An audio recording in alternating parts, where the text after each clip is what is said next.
Hello friend, आपका स्वागत है हमारे चैनल साइबर एजुकेशन में। फ्रेंड, आज की वीडियो में हम लोग बात करने वाले हैं बिहार डीएलएड प्रवेश परीक्षा 2023 के बारे में। फ्रेंड, जैसा कि आपको मालूम होगा, बिहार डीएलएड के लिए डबल एडमिट कार्ड जारी कर दिया गया है और बहुत जल्द इसका फाइनल एडमिट कार्ड भी जारी कर दिया जाएगा। बिहार डीएलएड के एग्जाम में साइंस से 20 क्वेश्चन पूछे जाने हैं और आज की इस वीडियो के माध्यम से मैं साइंस के टॉप 20 क्वेश्चन कराने वाला हूँ, जो कि आपके एग्जाम की दृष्टि से सारे क्वेश्चन इंपोर्टेंट है। ठीक है, साइंस का पहला क्लास है, मैंने जीके जीएस का 15 क्लास ऑलरेडी ले रखा है।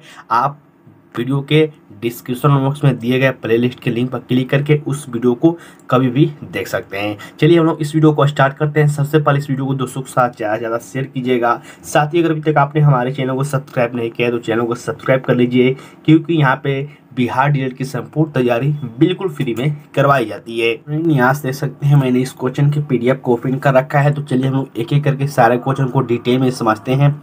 पहला क्वेश्चन यहाँ पर देखिए मेंशन किया गया है, ध्वनि को मापने के लिए कौन से एकक यानी कि यूनिट का उपयोग किया जाता है, ये आपको बताना है।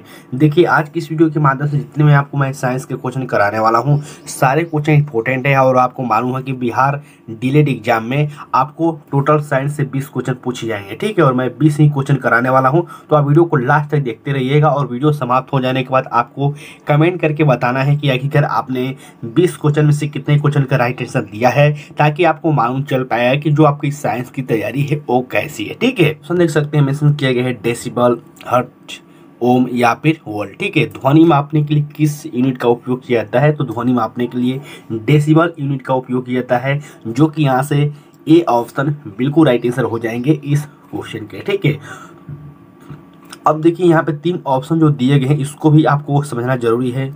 ओम किसका मात्रक है, तो आप सभी को मालूम होगा प्रतिरोध रेजिस्टेंट का ये एसआई मात्रक होता है।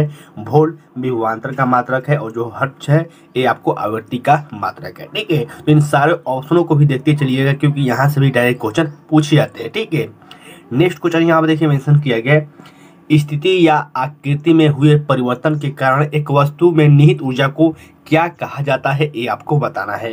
तो देखिए, ऊर्जा से संबंधित आपको बहुत सारे क्वेश्चन पूछे जाते हैं। गतिज ऊर्जा, स्थितिज ऊर्जा, कौन सा, कभी कभी ऐसे ऑप्शन भी दिए जाते हैं कि आपको छांटना होता है कि कौन सा गतिज ऊर्जा है, कौन सा स्थितिज ऊर्जा है। यहाँ पे पूछा गया है, स्थिति या आकृति में हुए परिवर्तन के कारण एक वस्तु में निहित ऊर्जा को क्या कहते हैं, गतिज ऊर्जा, रासायनिक ऊर्जा, फिर नाभिकीय ऊर्जा या फिर स्थितिज ऊर्जा। तो इसका जो राइट आंसर हो जाएगा ये हो जाएगा स्थितिज ऊर्जा, जो कि यहाँ पे डी ऑप्शन में दिया गया है। ठीक है, एक क्वेश्चन और बनता है, गतिज ऊर्जा प्लस स्थितिज ऊर्जा बराबर क्या होता है, तो होता है यांत्रिक ऊर्जा। ठीक है, तो ये सारे पॉइंटों को याद रखिएगा, यहाँ से डायरेक्ट क्वेश्चन पूछे जाते हैं।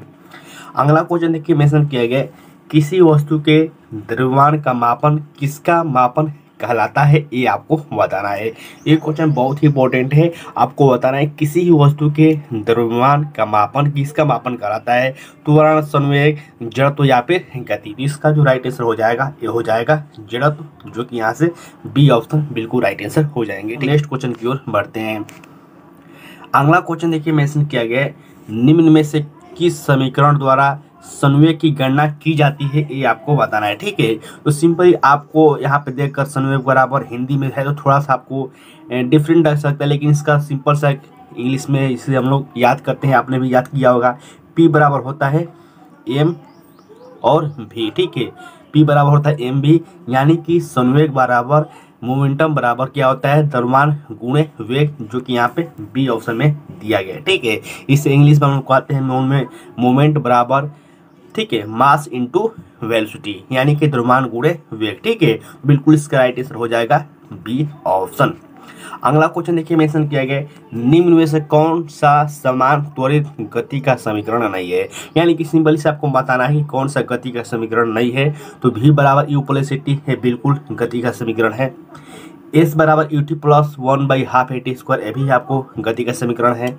v square minus you square बराबर 2s, ये भी आपको गति का समीकरण है। ठीक है, ये तीसरा समीकरण है, ये पहला है, दूसरा है, तीसरा है। ठीक है, लेकिन जो यहाँ पे सी ऑप्शन में दिया गया एक कोई समीकरण नहीं है, इसलिए इसका राइट आंसर यही हो जाएगा, क्योंकि हमको यही बताना था कि कौन सा समीकरण नहीं है। ठीक है, मैं फिर से रिपीट करता हूँ, ये पहला समीकरण है, दूसरा समीकरण है और तीसरा समीकरण है। ठीक है, मेरे पास बहुत सारे ऐसे क्वेश्चन को हमें देखने को मिलते रहते हैं कि सर आखिरकार आप कौन सी बुक से पढ़ाते हैं, हमें प्रैक्टिस के लिए कौन सी बुक लेना चाहिए। तो आप इस बुक को बाय कर सकते हैं, जो कि आप सभी कैंडिडेट के लिए बहुत ही अच्छी बुक है। हम लोग बात करने वाले हैं बिहार डीएलएड प्रवेश परीक्षा 2023 के बेस्ट बुक के बारे में, जो कि चस्सू प्रकाशन के द्वारा पब्लिश की गई है। और इस बुक में आपको क्या क्या देखने को मिलेगा, तो देखिए इस बुक पे आपको 2 प्रीवियस ईयर क्वेश्चन देखने को मिलेंगे, साथ ही आपको 3 क्वेश्चन देखने को मिलेंगे, साथ ही ये संपूर्ण गाइड बुक है जो कि नए पैटर्न पर आधारित है, जो कि 120 क्वेश्चन इस बार आपको 2023 में लागू किया गया है, उसके अनुसार इस बुक को तैयार किया गया है। साथ ही संपूर्ण गाइड के साथ आप अगर प्रैक्टिस करना चाहते हैं तो आप इस बुक को भी बाय कर सकते हैं, जो कि प्रैक्टिस के लिए बहुत ही इंपॉर्टेंट है। अगर आप प्रैक्टिस करेंगे तो आपकी तैयारी और बेस्ट होती रहेगी। ठीक है, इन दोनों बुकों का लिंक मैं वीडियो के डिस्क्रिप्शन बॉक्स में डाल दूंगा, वहां से क्लिक करके आप इस बुक को बाय कर सकते हैं। नेक्स्ट क्वेश्चन यहाँ पर देखिए मेंशन किया गया है, चंद्रमा पर आवाज़ क्यों नहीं सुनी जा सकती है, ये आपको बताना है। एक जो क्वेश्चन है थोड़ा लंबा लग सकता है ऑप्शन के अनुसार कि इसमें थोड़ा लैंग्वेज दिया गया, लेकिन आपको इस क्वेश्चन को आसानी से हल कर सकते हैं, सिर्फ आपको ऑप्शन को आसानी से देखना है, समझना है। ठीक है, जैसे कि ये ऑप्शन में दिया गया है चंद्रमा पर कोई आवाज़ नहीं करता है, ऐसा तो बिल्कुल है नहीं, क्योंकि चंद्रमा पर पानी नहीं होता है, ये भी इसका राइट आंसर नहीं है। चंद्रमा पर कोई वायुमंडल नहीं है और यह ध्वनि बिना माध्यम की यात्रा नहीं कर सकती है। बिल्कुल जो इसका राइट आंसर है वो सी ऑप्शन हो जाएगा, क्योंकि चंद्रमा पर कोई वायुमंडल नहीं है और जो ध्वनि है ये आपको बिना माध्यम की यात्रा नहीं कर सकती है। इसका राइट आंसर सी ऑप्शन हो जाएगा। ठीक है, नेक्स्ट यहाँ देखिए मेंशन किया गया संतुलित रासायनिक समीकरण के कौन अनुरूप है, ये आपको बताना है। ठीक है, केमिस्ट्री अगर आपने थोड़ा डिटेल में पढ़ा होगा या फिर थोड़ा बहुत भी पढ़ा होगा तो इन सारे नियमों के बारे में आपको जरूर पढ़ने को मिला होगा, और यहाँ पे सारे नियम के बारे में आपको मालूम होना चाहिए। यहाँ पे तो मैं आपको सारे नियम एक एक करके नहीं बता सकता हूँ, लेकिन आप इन सारे नियमों को बुक से जरूर पढ़ लीजिएगा। ठीक है, इस क्वेश्चन की बात करें जो कि मेंशन किया गया, संतुलित रासायनिक समीकरण किसके अनुरूप होते हैं, मान संरक्षण के नियम के अनुरूप होते हैं, जो कि यहाँ से ए ऑप्शन बिल्कुल राइट आंसर हो जाएंगे इस क्वेश्चन के। ठीक है, चलिए हम लोग अगले क्वेश्चन की ओर बढ़ते हैं। नेक्स्ट यहाँ देखिए मेंशन किया गया है निम्न में से किस यौगिक में सबसे अधिक परमाणु होते हैं, ये आपको बताना है। देखिए परमाणु एक्चुअली कैसे काउंट करना होता है, कैसे गिनना होता है, उसको समझिए। जैसे कि हम लोग CO2 की बात करें तो यहाँ पे ऑक्सीजन देखिए 2 है और यहाँ पे कार्बन 1 है, यानी कि 2 1 3 हो गया, यहाँ पे 3 परमाणु हो गया। ठीक है, इसी तरह से हम लोग बात करें यहाँ पे H2SO4 के बारे में, तो यहाँ पर देखिए O है, यानी कि ऑक्सीजन 4 है, सल्फर 1 है और यहाँ पे हाइड्रोजन 2 है। ठीक है, 4 1 5 5 और 2 7 हो गया। ठीक है, और हमको जो अधिक है वही बताना है, तो यहाँ से तो 7 हो गया। यहाँ पर हम लोग D देखते हैं, OH का होल ट्वाइस, यानी कि यहाँ पे 2 है। ठीक है, 2 और 1 3, यहाँ पे 3 ही हो रहा है। यहाँ पे देखिए 2 3 और 4, यहाँ पे 4 हो, यहाँ पे 7 हो रहा है, यानी कि जो आपका राइट आंसर हो जाएगा वो हो जाएगा आपको बी ऑप्शन, क्योंकि यहाँ पे 7 हो रहा है। ठीक है, तो आपको सिंपली ऐसे करके काउंट कर लेना है, आसानी से आप इसको हल कर पाएंगे। नेक्स्ट यहाँ पे देखिए मेंशन किया गया है निम्नलिखित में से क्या ठोस, द्रव और गैस तीनों रूप में पाया जाता है, ये आपको बताना है। तो ठोस, द्रव और गैस तीनों रूप में पाए जाने वाला कौन है, धातु, उपधातु, अधातु या फिर निष्क्रिय गैस, तो ये हो जाएंगे अधातु। जो अधातु होते हैं ये तीनों रूपों में पाए जाते हैं। नेक्स्ट यहाँ पर देखिए मेंशन किया गया है इलेक्ट्रॉन के समतुल्य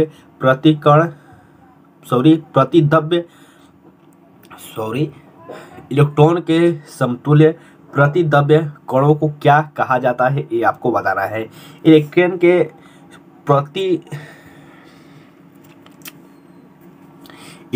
के समतुल्य प्रतिद्रव्य कणों को क्या कहते हैं, यानी कि सिंपली आपको बताना है कि जो इलेक्ट्रॉन पर चार्ज जो होता है, आपने देखा होगा E लिखा होता है, इसके बाद माइनस होता है, यानी कि A निगेटिव होता है। तो इसका सिंपली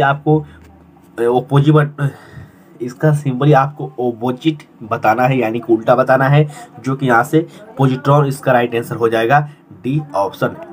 नेक्स्ट यहाँ देखिए मेंशन किया गया है सोना को घोल सकता है, यानी कि जो सोना है किस में घुल सकता है ये आपको बताना है। मिथिलीन, ग्लिसरीन, पेट्रोलियम, ईथर या फिर एक्वा रेजिया। तो बहुत ही फेमस क्वेश्चन है, बहुत ही इजी भी है, बहुत सारे अलग अलग एग्जामों में क्वेश्चन पूछा जा चुका है कि जो सोना है किस में घुल सकता है, तो ये आपको एक्वा रेजिया में घुल सकता है। नेक्स्ट यहाँ पर देखिए मेंशन किया गया है, किसने यह खोजा कि हर 8वां तत्व के गुण पहले के समान होगा। तो ये आपको किसने खोजा था, तो ये आपको न्यूलैंड ने खोजा था। ठीक है, आपको मालूम होना चाहिए कि आवर्त सारणी की खोज किसने किया था।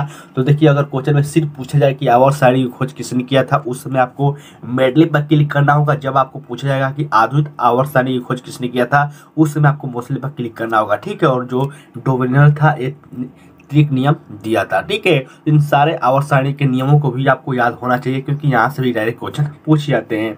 नेक्स्ट यहाँ पे देखिए मेंशन किया गया है, एक हाइड्रोजन है, यानी कि कौन सा 17वां समूह का तत्व है, क्योंकि 17वें समूह को हम लोग हाइड्रोजन वर्ग कहते हैं। ठीक है, तो हाइड्रोजन समूह का सिर्फ एक ही है, जो कि है क्लोरीन, यानी कि 17वां समूह में जैसे कि हो जाता है 17वें ग्रुप में कौन कौन आते हैं, हो जाएगा आपको फ्लोरीन, क्लोरीन, ब्रोमीन, आयोडीन, अस्टीन, ये सब जो है ये आपको हाइड्रोजन वर्ग के तत्व हैं। ठीक है, नेक्स्ट यहाँ देखिए मेंशन किया गया है, सौरोलॉजी का अध्ययन है। आपको बताना है कि सौरोलॉजी किसका अध्ययन है, मच्छर का, तिलचट्टा का, सांप या फिर छिपकली। तो आपको अध्ययन से संबंधित भी एक दो क्वेश्चन देखने को मिल सकते हैं। तो यहाँ से इसका राइट आंसर क्या होगा, जो सौरोलॉजी है ये आपको छिपकली का अध्ययन है, जो कि यहाँ से बी ऑप्शन बिल्कुल राइट आंसर हो जाएंगे। नेक्स्ट यहाँ में देखिए मेंशन किया गया, विषणों से कौन सा हार्मोन स्रावित होता है। तो जो विषण से हार्मोन स्रावित होता है ये है आपको टेस्टोस्टेरोन, जो कि पुरुष में पाया जाता है, जो कि यहाँ से ए ऑप्शन बिल्कुल राइट हो जाएंगे। और जो एस्ट्रोजन हार्मोन होता है ये महिलाओं में पाया जाता है। ठीक है, नेक्स्ट यहाँ देखिए मेंशन किया गया है, प्रकाश संश्लेषण के लिए क्या आवश्यक नहीं है। बहुत ही इंपॉर्टेंट क्वेश्चन है, बहुत सारे कैंडिडेट यहाँ पे CO2 और O2 में कंफ्यूज हो जाते हैं ये क्या होगा, लेकिन जो इसका राइट आंसर होगा वो ये हो जाएगा ऑक्सीजन। आप प्रकाश संश्लेषण के लिए जो आपको समीकरण दिया जाता है, जो समीकरण बनता है उसको देखिएगा तो आसानी से आप इसका हल दे पाएंगे। नेक्स्ट यहाँ देखिए मेंशन किया गया है, एपगर स्केल क्या है ये आपको बताना है। APGR स्केल क्या है, तो ये जो एक स्केल है ये नवजात शिशु को भौतिक स्थिति निश्चित करने का स्केल है। आपने देखा होगा कि जब बच्चा जन्म लेता है तो वहाँ पे उसको शीशा में सुना होगा कि आप में रखना पड़ता है ऑक्सीजन के कारण कभी कभी, तो वहीं ये स्केल है। ठीक है, अगला क्वेश्चन देखिए मेंशन किया गया है, गन्ना सामान्यतः उगाया जाता है, यानी कि जो गन्ना जिसे हम लोग अपने आम भाषा में ईख कहते हैं, ये कैसे उगाया जाता है, ग्राफ्टिंग के द्वारा, बीज के द्वारा, लेयरिंग के द्वारा या फिर तने को काटते हुए। तो आपने देखा होगा कि जो ईख उगाया जाता है, जो गन्ना उगाया जाता है, तने हुए काटते हुए इसे उगाया जाता है, तने को काट को डायरेक्ट यहाँ पे उसको बोया जाता है। नेक्स्ट यहाँ में देखिए मेंशन किया गया, इनमें से कौन सा पदार्थ में तंबाकू मौजूद होता है। तो आपने देखा होगा कि जो निकोटीन है ये आपको किसमें मौजूद होता है, तो ये तंबाकू में मौजूद होता है, और यही क्वेश्चन पूछा गया है। ठीक है, देखिए मैं जितने भी क्वेश्चन करा रहा हूँ हाई लेवल के क्वेश्चन नहीं है, लेकिन इन सारे क्वेश्चनों को बार बार किसी न किसी एग्जाम में रिपीट होता है, और इस एग्जाम आपके बिहार डीएलएड में भी एक क्वेश्चन पूछने की पूरी चांस है। ठीक है, नेक्स्ट क्वेश्चन देखिए मेंशन किया गया, सामान्य मानव का कौन सा हिस्सा है जो कि प्रति माह लगभग आधा इंच की दर से बढ़ता है, यानी कि मानव शरीर का कौन सा हिस्सा है जो कि प्रति माह आधा इंच बढ़ जाता है, छोटी आंत, बड़ी आंत, नाखून या फिर बाल। बहुत सारे कैंडिडेट यहाँ पे नाखून पर क्लिक कर सकते हैं, लेकिन जो इसका राइट आंसर होगा वो बाल हो जाएगा। ठीक है, तो फ्रेंड आज की इस वीडियो के माध्यम से मैंने टोटल 20 क्वेश्चन कराए हैं, जो कि सारे क्वेश्चन साइंस के थे, जिसमें फिजिक्स, केमिस्ट्री, बायोलॉजी तीनों को मैंने शामिल किया था। ठीक है, तो आप सबसे पहले वीडियो के नीचे कमेंट करके अपना स्कोर शेयर कीजिएगा कि आखिरकार आपने 20 क्वेश्चन में से कितने क्वेश्चन का राइट आंसर आया है, राइट आंसर अपना जवाब दिया है। इसमें कम से कम आपको 15 प्लस राइट आंसर होनी चाहिए, तभी आप समझिएगा कि आपका तैयारी अच्छा है। ठीक है, तो बिल्कुल अपनी तैयारी में बने रहिए। 8 बजे आप हमारा क्लास देखते रहिए, जो कि आप सभी के लिए इंपॉर्टेंट है। ठीक है, देखिए बिहार डीएलएड का जो क्लास है ये डेली सुबह 8 बजे लिया जाएगा। ठीक है, हालांकि ये क्लास आज शाम में भी हमने ले लिया, लेकिन जो कल से जो क्लासेस है ये सुबह 8 बजे ही होने वाला है। ठीक है, तो फ्रेंड इस वीडियो के माध्यम से इतना ही, तब तक के लिए बाय, जय हिंद।